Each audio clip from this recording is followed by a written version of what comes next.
बिस्मिल्लाहिर्रहमानिर्रहीम, अस्सलाम वालेकुम। आप कैसे हैं सब लोग? मैं उम्मीद करता हूं कि ठीक होंगे। स्पोर्ट्स फन के साथ मैं हूं आसिफ खान और हम बात करेंगे कभी खुशी कभी गम। पाकिस्तान क्रिकेट में जहां गम है वहां पाकिस्तान क्रिकेट टीम ने न्यूजीलैंड में खुशी दे दी। मैच जीत गया पाकिस्तान न्यूजीलैंड से आज 42 रन से। आखिरी T20 मैच था तो 5 मैचेस की सीरीज़ हो गई, 4-1 से न्यूजीलैंड के हक़ में। उससे पहले ऑस्ट्रेलिया में आपको मालूम है कि पाकिस्तान टेस्ट सीरीज़ में शिकस्त हुई थी, पाकिस्तान को वाइट वॉश हुआ था, तो वो गम का माहौल था। फिर एक और बात हुई इस आखिरी T20 मैच से पहले, ज़का अशरफ साहब ने इस्तीफ़ा दे दिया। बहुत लंबी एक उन्होंने तकरीर की, बहुत लंबी एक प्रेस रिलीज़ दी कि उन्होंने ये किया, ये किया, ये किया, ये किया, लेकिन उसमें एक ख़ास चीज़ वो बताना भूल गए। वो मैं प्रोग्राम में आपको आगे चल के बताऊँगा कि वो क्या चीज़ थी जो ज़का अशरफ साहब मिस कर गए। अब ज़का अशरफ साहब की कुर्सी पर कौन बैठेगा? 2 अफराद बैठेंगे, एक साथ नहीं, अलग अलग बैठेंगे। एक तो बैठेगा आर्जी तौर पर और एक बैठेगा मुस्तकिल तौर पर। मुस्तकिल कौन हो सकता है, आर्जी कौन है, ये भी आपको बताएंगे आज के प्रोग्राम में। मैं तारुफ़ करा दूं मेरे शुरका का। मेरे दाएं जानिब सुर्ख लिबादे में मलबूस हैं सैफ खान साहब, साबिक़ फर्स्ट क्लास प्लेयर हैं, उसके अलावा क्रिकेट पर बहुत अच्छा तजज़िया करते हैं। अस्सलाम वालेकुम। वालेकुम अस्सलाम आसिफ भाई, बहुत शुक्रिया आपने इनवाइट किया। सुर्ख जोड़ा क्यों पहन के आए आप? मौसम की मुनासबत से। मेरे बाएं जानिब बैठे हैं ब्लूइश शर्ट पहनी है बदियू जमा साहब, न्यूज़ 1 टीवी के रिपोर्टर हैं, आप सब इनको जानते हैं। अस्सलाम वालेकुम, कैसे हो भाई? भाईजान कैसे हैं आप? खैरियत? तबीयत ठीक है? थके थके लग रहे हैं आज। नहीं थका हो तो नहीं। अच्छा, शादी में गया हुआ? शादी में गए हुए थे। इनसे पूछेंगे कि शादी कैसी रही, दोपहर की शादी मलिक कि रात में मलिक की शादी। अच्छा, मलिक की शादी में गए थे रात को। खैर वो रात मलिक बात गई। मैं लाहौर चलता हूँ। एजाज शेख साहब बैठे हैं, हमारे सीनियर हैं, लाहौर न्यूज़ 1 टीवी के रिपोर्टर हैं, बहुत होनहार रिपोर्टिंग करते हैं और बहुत अच्छी अच्छी खबरें लेकर आते हैं। एजाज शेख साहब अस्सलाम वालेकुम, कैसे हैं? वालेकुम सलाम, बिल्कुल ठीक ठाक। आप सुनाएं आसिफ भाई, ठीक ठाक हैं आप? बस ये खैरियत। आपके पास खबरें या लाजमी होंगी, लाहौर सेंटर में आप बैठे हैं। इस्लामाबाद में अरसलान खोकर साहब ने ज्वाइन किया। सच टीवी के ये एंकर हैं और उसके अलावा इनके बारे में मुझे सैफ खान साहब ने बताया कि ये हैदराबाद से खेल भी चुके हैं पाकिस्तान में, जो डोमेस्टिक सतह पे गेम्स होते हैं। उसके अलावा इनका ताल्लुक़ कराची से है। अरसलान खोकर साहब, आप पहली मरतबा हमारे मेहमान बने हैं, आपका शुक्रिया। अस्सलाम वालेकुम सर। वालेकुम अस्सलाम, thank you so much Asif भाई। और ये जो मैंने आपके बारे में बताया, आप क्रिकेट खेल चुके हैं हैदराबाद से, इसको ज़रा बता दीजिएगा, तस्दीक करते हैं, तरदीद करते हैं? नहीं, बिल्कुल। मैं अंडर 19 हैदराबाद से खेला और उसका कैप्टन भी था हैदराबाद जब डिवीजन होती थी अंडर 19, तो अंडर 19 खेला हैदराबाद से और बड़ा लंबा चौड़ा अरसा खेले। फैसल अतर साहब हमारे सीनियर होते थे। फैसल भाई बाद में पाकिस्तान खेले और फिर आजकल फैसल भाई आपको पता ही है कोचिंग भी कर रहे हैं साथ साथ डोमेस्टिक की। जी हाँ, चाइना से भी कोचिंग करके आए थे 1 साल। हाँ जी, अभी रिसेंटली। और उसके बाद वो अभी डोमेस्टिक टीम के साथ भी थे, जो यहाँ पर टूर्नामेंट हुआ था, डोमेस्टिक T20 टूर्नामेंट। एक ब्रेक लेता हूँ, ब्रेक के बाद तफसील से सिलसिला आपके सामने रखूँगा। एक ब्रेक की मुझे इजाज़त दीजिए, तो टेक अ ब्रेक। प्रोग्राम में एक मरतबा फिर खुशामदीद। पाकिस्तान ने आज मुकाबला जीता, 42 रन से न्यूजीलैंड को शिकस्त दी। इफ्तिखार बहुत अच्छा खेले, उसके अलावा नवाज़ ने बड़ी अच्छी बॉलिंग की, उसके अलावा रिजवान बड़ा अच्छा खेले। बहुत अच्छी परफॉर्मेंस पाकिस्तान की, ख़ासतौर से बॉलिंग में, क्योंकि स्कोर इतना ज़्यादा नहीं दिया था पाकिस्तान ने। तो मैं चलता हूँ अरसलान खोकर साहब की जानिब। अरसलान खोकर साहब, आपको आज का मैच आपने देखा होगा, क्या ऐसी चीज़ नज़र आई? पाकिस्तान की बॉडी लैंग्वेज तब्दील थी? क्या वो रिलैक्स थे लड़के हमारे, या क्या बात आपको नज़र आई कि एकदम टर्न अराउंड हुआ है पाकिस्तान का आज के मैच में?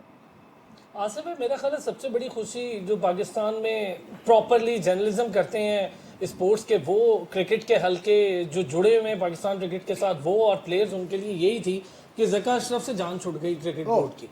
बड़े लंबे अरसे से पाकिस्तान क्रिकेट बोर्ड में ये चल रहा था कि अपनी मनमानियाँ और दाएं बाएं बैठे हुए लोग, मुझे तो नाम लेने में कोई टेंशन नहीं है, उस्मान वाला हो गए, सलमान नसीर हो गए, जो कान में फीड किया वही बात उन्होंने ले ली और जो कान में उनके भर दिया वही उन्होंने कर दिया।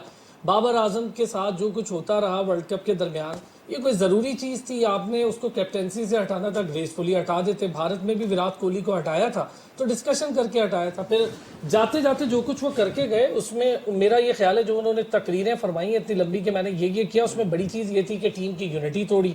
दूसरा, अपने बेटे को उन्होंने बोर्ड में समझ लें आप डिप्टी चेयरमैन लगा दिया और ख़ान मोहम्मद साहब उनके सारे फैसले करते थे, हत्ता कि प्रोग्राम भी वही तय कराते थे टेलीविज़न के, उनके साथ मीटिंग्स करके।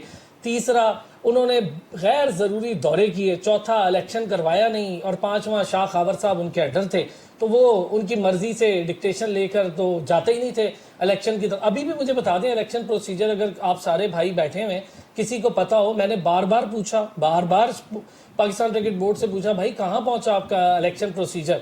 नहीं जी, अभी बस कर रहे हैं, अभी कर रहे हैं। एक्सटेंशन इनको मिली थी एशिया कप के हारने के बाद, वर्ल्ड कप के हारने के बाद एक्सटेंशन मिल गई थी। और मुझे भी ये अंदाजा था कि एक्सटेंशन ज़्यादा लंबी नहीं होगी और फरवरी तक इनका काम तमाम हो जाएगा, और हुआ भी वही। बहरहाल टीम का बड़ा बेड़ा गर्क किया, यूनिटी तोड़ी, ये सारा कुछ आपको पूरा ट्रिकल डाउन इफेक्ट टीम पर नजर आ रहा था। फिर गैर ज़रूरी भर्तियाँ, गैर ज़रूरी भर्तियों पे आएंगे हम। बदिउल जमा की तरफ आता हूँ। ये तो इन्होंने बड़ी चार्जशीट लंबी चौड़ी ज़का अशरफ के खिलाफ दे दी, लेकिन सिर्फ अकेले वो तो जिम्मेदार नहीं थे, उनके अहबारी उनको चला रही थी, उनकी बोर्ड ऑफ गवर्नेंस जो मैनेजिंग कमेटी थी उसका भी कसूर तो है ना। देखिए, जब आसिफ भाई आपकी बात बिल्कुल दुरुस्त है कि अकेले ज़िम्मेदार नहीं है, लेकिन एक सरबराह होता है तो उसको कुछ फैसले ऐसे होते हैं जो उसने खुद से करने होते हैं। वो लोगों से मशवरे अगर ले भी कोई फैसले, 3 फैसले उनके बता दो जिस पर इतराज़ है। तो हर फैसला उनको ऐसे ही था। देखिए, एक तो सबसे पहले आपने आते ही जो एक कोचिंग की बरमार शुरू कर दी, ठीक है, वो आपने ये नहीं देखा। फिर आपने जो ख़ास तौर पर पाकिस्तान क्रिकेट बोर्ड में ऐसी तैनातियाँ की, तकरीबन 80 से 90 तैनातियाँ ऐसी की जिसकी पाकिस्तान क्रिकेट बोर्ड को इस वक्त ज़रूरत नहीं थी। फिर ऐसे खिलाड़ियों को जो आप पे तनकीद करते थे उनको आपने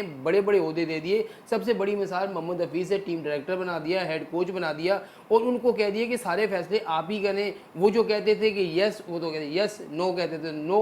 ये चीज़ें नहीं होनी चाहिए थी। देखिए, पाकिस्तान क्रिकेट बोर्ड में तो हफीज़ के अलावा कोई आया नहीं ना। उन्होंने तो बात तो यूनुस से भी की थी, बात तो उन्होंने राशिद लतीफ़ से भी की थी। उनके दोनों मेरी तरह के मुताबिक लाहौर ये गए जो थे। देखिए, राशिद लतीफ़ हो गए या यूनुस खान हो गए, ये वो लोग हैं, आपको पता है माजी में भी आपको हमने देखा होगा कि ये चाहते हैं कि जो भी चीज़ इनको मिले फ्री हैंड मिले, क्योंकि ये चाहते हैं कि इंटरफेयर ना हो, बीच में कुछ ऐसी लोग ना आए कि जो उनको मशवरे ऐसे दे रहे हो। देखो, जो एक क्रिकेटर होता है वो क्रिकेटर्स की तमाम तर चीज़ों को समझता है, और राशिद तो हफीज़ भी क्रिकेटर है यार, हफीज़ समझते होंगे।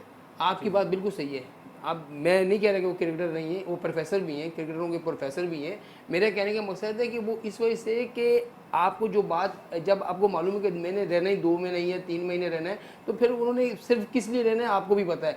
और राशिद लतीफ़ या यूनुस खान ये कह रहे थे कि हम आप चाहते हैं कि पाकिस्तान टीम जो है वो नीचे से ऊपर की तरफ आए, ग्रास रूट लेवल से ऊपर लेके आए, अंडर 19, 16 से ऊपर लेकर आए। अब देखें, एक फैसला उन्होंने अच्छा किया कि मोहम्मद यूसुफ को उन्होंने अंडर 19 का जो हेड कोच बनाया कि वो इस पर खुश भी है कि उन्होंने भी आपको भी इंटरव्यू और अफगानिस्तान से पाकिस्तान अंडर 19 टीम पहला मैच आप देखिए किस तरीके से जीते, 181 रन से जीता। तो वहाँ ये होता है कि जब आप बच्चों को इस तरीके से सिखाएंगे तो आपका मुस्तकबिल बनेगा। आपने कह दिया कि हमने जो है जी 7 खिलाड़ियों को जो है वो नए को खिला दिया, कम्बिनेशन बना रहे थे वर्ल्ड कप में, हमने किसको खिलाना है किसको नहीं खिलाना है, ये चीज़ें नहीं होती। जब आपका बोर्ड सही नहीं होगा तो खिलाड़ियों की कारकर्दगी ऐसी ही होगी, इस वजह से कि इधर से उनको दबाव है कि क्या मैं अगले मैच में होऊंगा या नहीं होऊंगा। फिर गैर ज़रूरी तौर पर आप उनकी एनओसियाँ रोक लेते हैं जो पहले से वो कमिटमेंट कर चुके होते तो हैं। ये कौन रोक रहा है? हफीज़ मोहम्मद हफीज़ ने खास तौर पर पाकिस्तान क्रिकेट बोर्ड को कहा है कि कहा था कि भाई सेंट्रल कॉन्ट्रैक्ट में जितने भी प्लेयर हैं उनकी एनओसी ना जारी करें, क्योंकि जब वो पाकिस्तान की तरफ से इस तरह से नहीं खेल रहे तो हम क्यों उनको एनओसी तो दें। पाकिस्तान क्रिकेट बोर्ड ने 2 लीग्स खेलने की इजाज़त तो दी हुई है, तो फिर एनओसी कैसे हो? 2 लीग की परमिशन बोर्ड ने दी है, और 2 लीग जब भी जितने भी प्लेयर्स हैं उनको 2 लीग खेल सकते हैं पीएसएल के अलावा।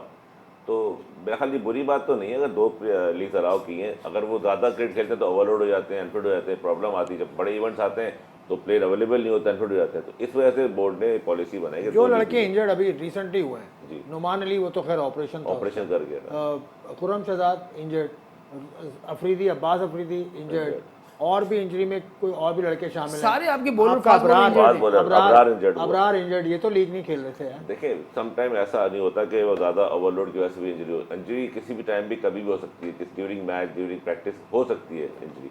लेकिन फिटनेस का ख्याल रखना प्लेयर्स की खुद सेल्फ रिस्पॉन्सिबिलिटी होती है कि वो। अच्छा, इन्होंने बात की हफीज़ के पास क्वालिफिकेशन कोई नहीं है क्या? मेरा नहीं ख्याल, मैंने भी सुना है कि उससे कोई कोचिंग कोर्स नहीं करा हुआ, लेकिन एक क्राइटेरिया होना चाहिए बोर्ड का, जैसे जो पॉलिसी है, जो क्राइटेरिया है क्वालिफिकेशन का, जो भी कोचिंग लेवल है, जो लेवल 1 लेवल 2 है, तो ऑब्वियसली वो तो करना चाहिए, या स्पोर्ट्स मैनेजमेंट का कोई कोर्स ऐसा हो जो कि वो करना चाहिए। डायरेक्ट आप किसी भी प्लेयर्स को उठा के बड़ी जिम्मेदारी देंगे तो ऐसे फ्लॉज आएंगे, प्रॉब्लम आएगी। आपने चेयरमैन की बात की, मेरा ये कहना है कि ये बोर्ड के चेयरमैन की तकर्री जब भी हो वो सियासी नहीं होनी चाहिए।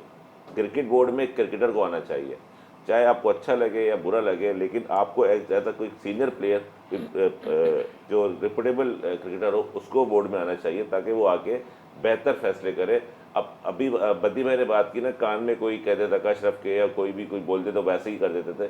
क्रिकेटर जो होगा ना वो इस तरह से नहीं करेगा, वो सब कुछ नीचे से ऊपर गया होता है, सारी चीज़ों का उसको पता होता है, तो वो डिसीजन लेगा जो पाकिस्तान क्रिकेट के लिए, प्लेयर्स के लिए बेहतर होंगे। मेरी ज़ाती राय है कि पीसीबी का चेयरमैन क्रिकेटर को होना चाहिए, ताकि बेहतर तौर पे पाकिस्तान क्रिकेट अच्छा, आपकी बात एजाज शेख साहब की तरफ लेके जाता हूँ लेकिन आपकी बात मुझे ठीक लग रही है, क्योंकि माजिद खान के अंडर क्रिकेट बोर्ड कैसे चल तारीख उठा के देख उसके अलावा इंडिया की हम बहुत बात करते हैं, सौरभ गंगूली के अंडर दुनिया में सारे एक्सपर्ट्स होते हैं दुनिया में। ये हमारे रीजन के अंदर तो ऐसा लगता है, होती है हमारे रीजन के अंदर तो ऐसा लगता है कि क्रिकेटर हो, जिस तरह मीर वाइज अशरफ अफगानिस्तान को लीड कर रहा है आजकल, अच्छा कर रहे हैं। एजाज शेख साहब, आपको क्या नज़र आ रहा है, कल पीसीबी का दफ्तर खुलेगा तो क्या शक्ल होगी, कौन आ रहा है और क्या बातें वहाँ पर अब हो रही हैं? देखिए, मुस्तकबिल के हवाले से सबसे बड़ी बात यह है कि शाह खावर को क्या ड्यूटी मिलती है निगरान वज़ीर आला अनवारुल हक काकड़ साहब की तरफ से, कि क्या वो 2 नॉमिनीज नए भेजते हैं कि इनको लेके आप गवर्निंग बोर्ड बनाओ, या आप 1 महीने की तोसी ले लो और एक्सटेंशन मिलने के बाद जब 8 फरवरी को इलेक्शन हो जाएं, जो नई गवर्नमेंट आए तो वो अपनी फार्मेशन जो उनकी सोच है उसके मुताबिक अपना बंदा वहाँ पे अपॉइंट करे, उसमें उसका नाम नए सिरे से आए। क्योंकि ये अभी जो भी कुछ भी होगा ना वो पायदार नहीं होगा, बल्कि ये 1.5 माह 1 माह 2 माह के बाद नई गवर्नमेंट के बाद ये भी सब कुछ चेंज हो जाएगा। इसके अलावा जो ओहदों पे नए बैठे, जो नए अपॉइंटीज़ थे इनके ज़का साहब के, अब उनके भी खतरे की तलवार लटक रही है कि कब उनको लेटर मिलेगा। कौन से 2-4 नाम अगर ले लें आप? 2-4 नाम में मीडिया डायरेक्टर भी हैं। अच्छा, ठीक है, हाँ जी। इसके अलावा अगर देखा जाए तो अब मोहम्मद हफीज़ अगर खुद, क्योंकि 15 दिसंबर को उनका तो ख़त्म तो हो चुका है, लेकिन किसी को छोड़ने का दिल तो नहीं करता। अगर ये ना छोड़ते, मजीद कोई उनके कहे में आके या कोई ऐसा रास्ता निकालते तो मोहम्मद हफीज़ को सारी ज़िंदगी भी बिठाए रखो तो उसने बैठे रहना था। उसने कहा ठीक है, जॉय राइड कर रहा हूँ, मुझे क्या और ज़रूरत है। इसके अलावा जो नदीम खान है उधर, जुनेद से, हाँ जी, तो वो भी ओहदों में है ना, जो इनकी फॉर्मेशन नहीं है सारी की सारी, इनके आने के बाद जो लोग अपॉइंट हुए हैं ना, तो वो तो चेंज होंगे। अभी जो जिस तरह कोचिंग स्टाफ है पाकिस्तान टीम के साथ, वो भी चेंज होएगा। जो सिलेक्शन कमेटी है वो हाब रियाज बैठे हैं, क्या वो बैठे रहेंगे? ऐसा तो नहीं होगा। जो नए आएंगे कई लोगों को फारिग होना पड़ेगा। खतरे की तरफ जो है ना लटक रही है तलवार। ठीक है, तलवार लटक रही है खतरे की।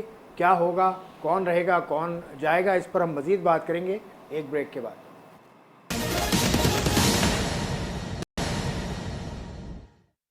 स्पोर्ट्स वन में एक बार फिर खुशामदीद। पाकिस्तान क्रिकेट टीम का मामला तो अब एक तरफ चला गया है, पाकिस्तान आज जीत गया न्यूजीलैंड से और लड़के निकल भी गए हैं, मुख्तलिफ डायरेक्शन में गए हैं। किसी ने बांग्लादेश जाना है तो कोई यूएई जाएगा। वहाँ दोनों ममालिक में लीग्स का खेलने का सिलसिला है। 2 लीग्स की, जैसे सैफ भाई ने भी कहा कि परमिशन दी थी तो देनी चाहिए। अजलान खोकर साहब, ये हफीज़ की तरफ सारी तोपों का रुख हो गया है, आपको क्या लग रहा है? हफीज़ आकर कुछ प्रेस कॉन्फ्रेंस करेंगे या कुछ करेंगे या खामोशी से बैठ जाएंगे वो भी? आसिफ भाई, आपको याद होगा रिजवान ने जो बात कही थी वो सारों ने सुनी। रिजवान ने कहा कि ये ओपनिंग जोड़ी तोड़कर गलत हुआ है, हमें दुख भी हुआ। बाबर ने बड़े दिल का मुजाहरा किया और मुझे ये बात बड़ी कैटेगोरिकली आप सबको ही पता है। खैर, रिजवान ने रेजिस्ट किया था। रिजवान ने कहा था कि मैं T20 में ओपन से नीचे नहीं खेलूंगा, तो फिर वो उन्हें खामोश होना पड़ा। और वो इस बात से भी डर गया कि अगर बिल्कुल ही रिजवान या बाबर में से कोई टॉप ऑर्डर पे नहीं होता और परफॉर्मेंस नहीं आती तो हमारे गले भी मसला बन जाएगा, यही मीडिया होगा जो हमसे सवालात करेगा। अच्छा, फिर इस पे हफीज़ नाराज हुए, घंटे डेढ़ घंटे के लेक्चर देते रहे हफीज़। लड़कों ने शॉपिंग के लिए जाना था, वो रुक के उनके पहले लेक्चर सुनते रहे होटल में। फिर जब वो गए स्टेडियम में प्रैक्टिस सेशन में तो पहले एक लेक्चर हुआ और उसके बाद 45 मिनट का एक लेक्चर हो गया, जिसके बाद लड़कों ने बस करवाई। उन्होंने कहा जी बस करें, बस हमें जाना है, बहुत हो गया लेक्चर।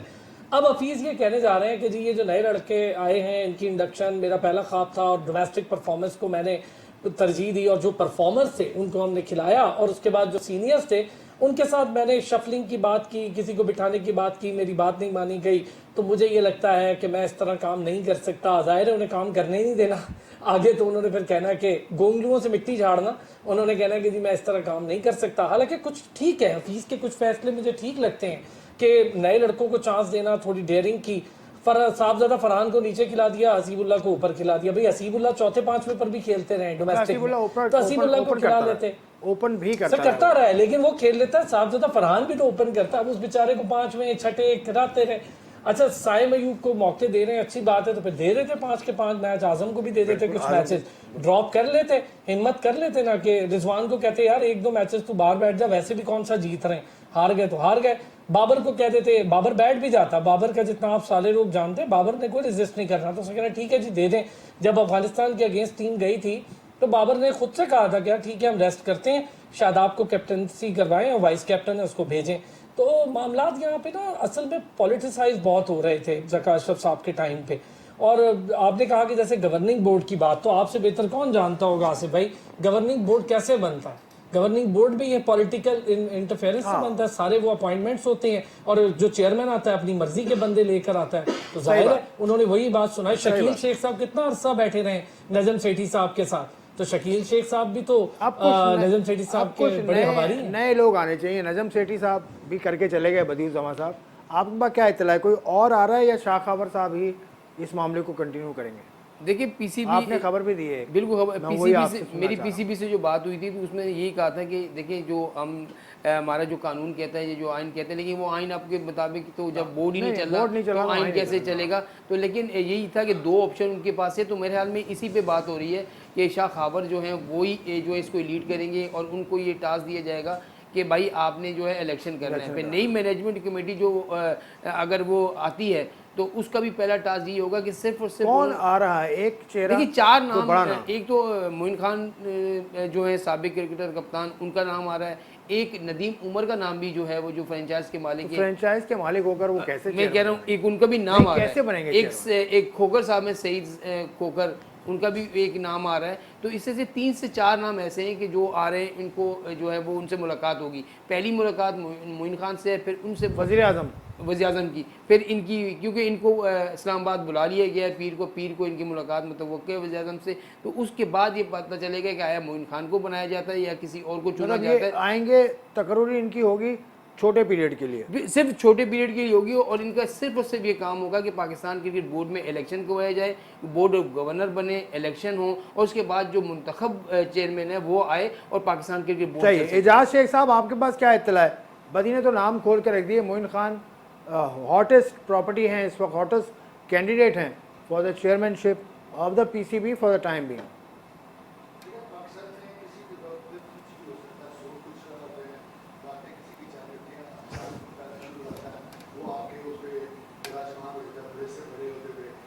अच्छा सैफ भाई की तरफ आता हूँ। सैफ भाई आप इस बात के बारे में क्या कहें? मोइन खान साहब तो आप जानते भी उनको नहीं, मेरे मुताबिक भी मोइन भाई को बुलाया गया है कल इस्लामाबाद, कल वो जा रहे हैं। और बदी भाई ने कहा कि पीर को मीटिंग है, मेरे ख्याल से मंगल को मीटिंग है।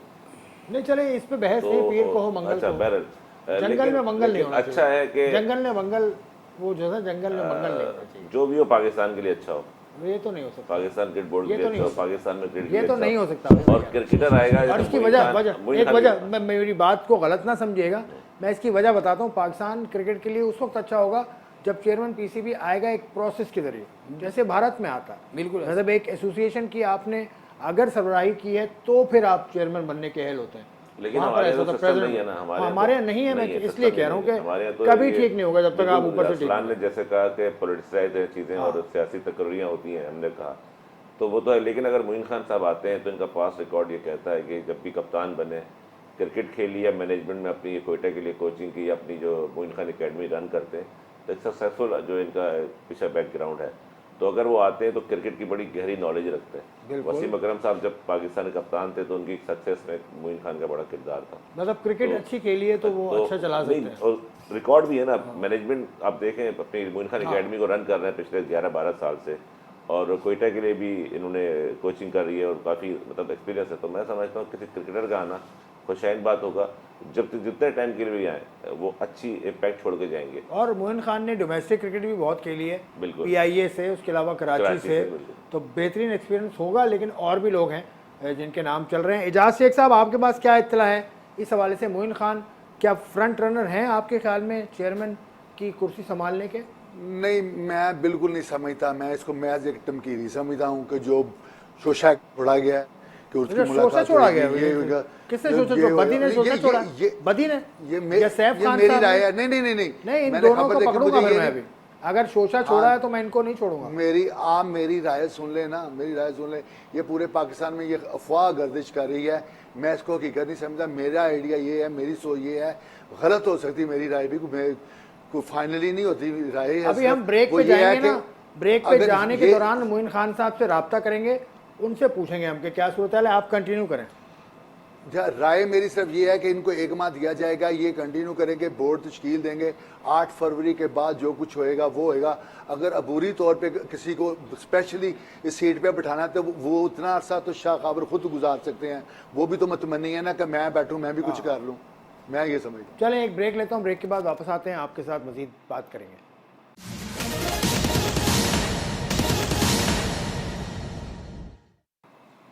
Welcome back to sports one. Islamabad में खबरें गर्म हैं कि मोइन खान साहब वहाँ पहुँचेंगे, तो इस्लामाबाद जाके पूछ लेते हैं। अरसलान खोकर साहब, आपके पास कोई इत्तला है कि कल वज़ीर आज़म साहब से मुलाकात कर रहे हैं, कल या परसों, मोइन खान साहब? और जी आसिफ भाई, खबरें यही हैं कि मोइन खान साहब की मुलाकात होने वाली है, उनसे रब्ता किया गया है। ये भी खबर है कि रब्ता किया गया है। अच्छा, मैंने कोशिश भी की कि मोइन खान साहब से रब्ता कर लें। मोइन खान साहब से रब्ता तो हुआ, लेकिन उन्होंने कहा यार मैं कुछ कह नहीं सकता, अभी नहीं कोई ऐसी बात। तो मैंने कहा ठीक है। लेकिन एक और चीज़ आपको बताऊं, चौधरी आरिफ सईद जिनका जिक्र हो रहा है ना, वो पहले नजम सेठी साहब की मैनेजमेंट कमेटी का हिस्सा रह चुके हैं। अच्छा। इसी की PCB की सर्विस लिमिटेड ग्रुप के वो CEO हैं। उनका भी नाम बहुत ज्यादा गर्दिश कर रहा है और लगता यूं ही है कि ये दो नाम जो हैं शायद इनमें से कोई एक आधा मामला चला ले। लेकिन शाह खबर साहब को शायद करना तो यही चाहिए कि अभी टाइम लें, इलेक्शन करवाएं, उसके बाद एक गवर्निंग बोर्ड की तश्कील दें, गवर्निंग बोर्ड फिर आए और फिर अपने मामलात को आगे बढ़ाए, तो ये बेहतर हो जाएगा। लेकिन हमारे यहाँ वही हिस्सा है ना कि पहले किसी का नाम आ जाता है, फिर उस नाम को बना देते हैं। जैसे 2 नाम रह गए थे हमारे पास तो पिछले 2015 से, यहाँ रमीज राजा बीच में कूद पड़े, वरना तो हमारे पास यही ज़का अशरफ और नजम सेठी ही थे। अब नजम सेठी साहब अपनी विन विन सिचुएशन बताते हैं कि मैं PSL पाकिस्तान ले आया, ज़का अशरफ साहब कहते हैं इसके कागजात मैंने तैयार किए। तो बस यही 2 नाम थे। रमीज राजा तो आउट ऑफ द सिलेबस आ गए बेचारे, और ठीक काम कर रहे थे, लेकिन वो थोड़ा उन पे बेचारों के जूनियर लीग का मामला बन गया। लेकिन आरिफ सईद साहब का नाम जो है ना, वो भी काफ़ी ज़्यादा गर्दिश में। आरिफ सईद साहब का नाम गर्दिश में। खैर ये चेयरमैन के तो चलते रहेंगे चक्कर। पाकिस्तान क्रिकेट में जो इस वक्त कॉम्बिनेशन बना है, नए लड़कों को खिलाया तो है, हफीज़ को क्रेडिट जाता है या कप्तान शाहीन अफरीदी को क्रेडिट जाता है कि इतने सारे नए लड़कों को मौका तो उसने दिया। देखिए आसिफ भाई, हम ही बात कर रहे होते हैं कि नए खिलाड़ियों को लेके जाते हैं, बेंच में बिठा देते हैं और मौका नहीं देते। तो इस बार यही हुआ है कि सीरीज़ तो हम हारे, लेकिन ये है कि नए टैलेंट को आपने मौका दिया, आपने अपनी बेंच स्ट्रेंथ जो है बनाने की कोशिश की। क्योंकि इसके बाद आपको मालूम है कि पाकिस्तान ने इंग्लैंड जाना है, फिर पाकिस्तान ने जो है वो उसके वर्ल्ड कप खेलना है। तो उससे पहले आपको जो है ना ये ज़रूरी था कि आपको टीम कम्बिनेशन बनाना था कि कौन किस नंबर पर खेल सकता है और कैसा खेल सकता है। आपने साइम अयूब को भी चांस दिया, 4 मैचेस आपने दिए, आपने आज़म खान को भी 3 मैचेस दिए। अब इसके अलावा असीब को मिला, चलो आखिरी का चांस मिला, साहबजादा फरहान से भी ये था।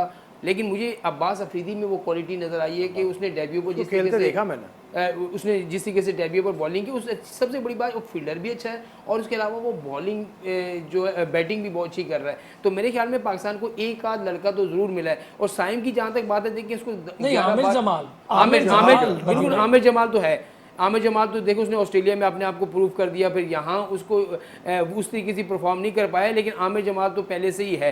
लेकिन मेरे ख्याल में साइम अयूब को आपने मौके दिए, 11-12 मौके दे चुके, और वो इतना आपको इम्पैक्ट नहीं डाल सके लीग में। हालांकि बहुत अच्छे रन कर रहे हैं, लेकिन हम आसिफ भाई वही वाली बात है। एक बात बताऊं कि आप जैसे ही प्लेयर हमारा कोई नया आता है, किसी को सईद अनवर से मिला देते हैं, किसी को वसीम अकरम से मिला देते हैं, किसी को विराट कोहली से मिला देते हैं। ये चीज़ नहीं होनी चाहिए। जब तक आप ये चीज़ करेंगे, सईद अनवर को पहले मैच में टाइम लगा था भाई, पहले मैच में टक किया था उन्होंने। और सचिन तेंदुलकर भी पहली सेंचुरी 20 वनडों के बाद बनाई। बिल्कुल, मैं वही बात कहना भी मैं ब्रेक पे बात कर रहा था कि आजम खान हो या साइम अयूब हो या सागदा फरहान हो, कम से कम 5-5, 8-8 मैच दिए जाएं ताकि इनको अपनी जस्टिफाई कर सके ना। तो ये कोई ये ना बोले कि मौका नहीं मिला।